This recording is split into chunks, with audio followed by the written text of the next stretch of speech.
কলিযুগে যে ভগবান আছে তার 7টি প্রমাণ আজ তোমাদের দেব। নাম্বার 1, গঙ্গা জল। তোমরা লক্ষ্য করে দেখবে একটি প্লাস্টিকের বোতলে যদি গঙ্গা জল রাখা হয়, সেটা 1 বছর হোক, 2 বছর হোক, কিংবা যতদিন ইচ্ছা, তারপরেও দেখবে সেই জলটি নষ্ট হয় না, পচে না, শ্যাওলা পড়ে না। নাম্বার 2, অমরনাথ গুহা। অমরনাথে প্রত্যেক বছর নিজে নিজে বরফ থেকে শিবলিঙ্গ তৈরি হয়, আবার বরফে তৈরি সেই শিবলিঙ্গ একাই গলে যায়। নাম্বার 3, জগন্নাথ পুরী মন্দির। এই মন্দিরের চূড়ায় থাকা পতাকা সবসময় হাওয়ার উল্টো দিকে ওড়ে। আজও বিজ্ঞানীদের কাছে এই বিষয়টি রহস্য হয়েই রয়েছে। নাম্বার 4, রামেশ্বরম পাথর।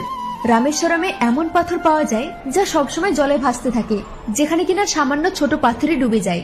নাম্বার 5, তনট মাতা মন্দির।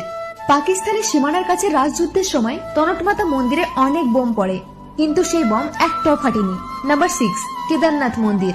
2013 সালে ভয়ঙ্কর বন্যায় এই মন্দিরের চারিপাশ তছনছ হয়ে যায়, কিন্তু শুধুমাত্র এই কেদারনাথ মন্দিরই সুরক্ষিত থাকে। নাম্বার 7, নিধিবন। বৃন্দাবনের এই নিধিবনে এখনো ভগবান কৃষ্ণ আসে বলে সবাই মনে করে, এই জন্যই সূর্যাস্তের পর কেউ সেখানে থাকে না। তো এই 7টি স্থান বাদে আর যদি কোনো রহস্যময় স্থানের কথা তোমরা জেনে থাকো, তাহলে অবশ্যই কমেন্টে জানিও। টাটা।